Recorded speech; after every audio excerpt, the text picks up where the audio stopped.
Review, the show where I watch a movie that's older than me, and that's why it's called a classic.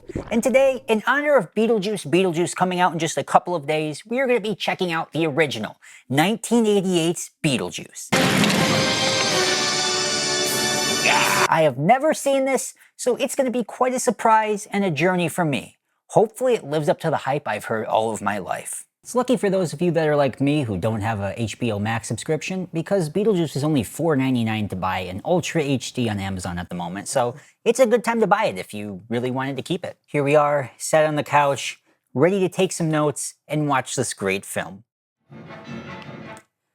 Now, that was interesting to say the least. I can definitely see why this is Michael Keaton's favorite film of his. I am going to take some time to think about this, but for my on-the-spot review, it was funny at times. I mean, for modern days, it's not super funny, but it's still goofy enough to give you a laugh here and there. I'm going to have to give 1998's Beetlejuice a 6.9. Not to mention the CGI, or I guess it would be more like stop motion, was also quite interesting and cool. Hold on tight, because for those of you who haven't seen this movie or just haven't seen it in a long time, here's a quick synopsis of how it went in my head. We meet young couple Adam and Barbara, who die in the first 8 minutes. Barbara played by Geena Davis, Adam played by, really, Alec Baldwin? I would have never guessed that was even him.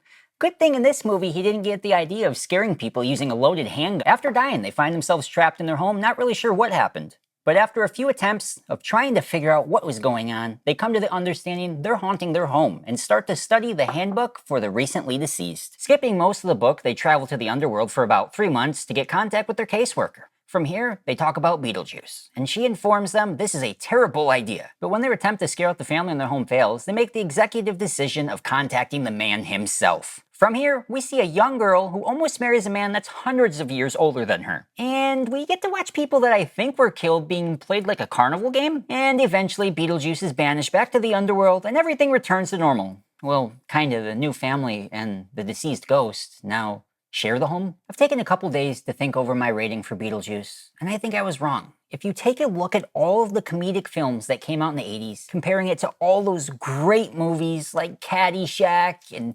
Ghostbusters, it's just like the 80s had so many great films, and this is another one of them.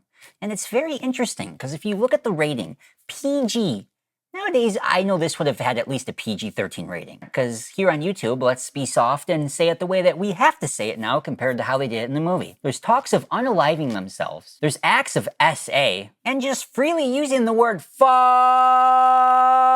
I hope the iPad kids turn this skippity trend around, because this is how most movies should be right off the bat, realistic, and not trying to hide anything. Now, let's talk about some stuff I noticed production-wise. I find it very interesting how early on in the film, everything was more bright, like lighting-wise, and the way the shots were produced using the camera lenses and focal lengths, creating more of a depth of field. In the beginning, everything seemed kind of wide and open, and there was not really that much of a depth of field. Like I said, the lighting, it's almost like you're really there at night. It actually feels real, like where things are blacked out, you can't see things. I love that. I really liked the few times that there was some sort of sound effects or voice effects on there using that old analog hardware that I know they had to use at that time frame. It sounds so good and warm. I wish I could reproduce it, but, you know, money.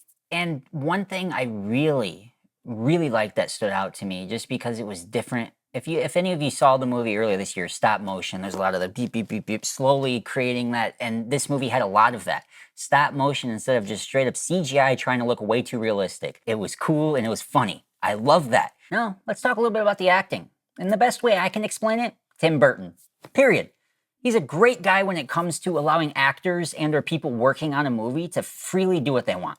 For example, Michael Keaton, he had the script, read it over, and was like, if I'm going to develop this character, pick out what he wears, and create him for who he is, I'm not going to follow exactly what it says. I'm going to follow the main storyline of it, but create everything. So most of his lines, almost everything he did, was just made up on the spot, and he did it, and they just let it go. And finally, I cannot finish a review on Beetlejuice without Deo, daylight coming, me want go home. Out of every song you could imagine would be good for like a pseudo-horror comedy film, you get Belafonte from beginning to end.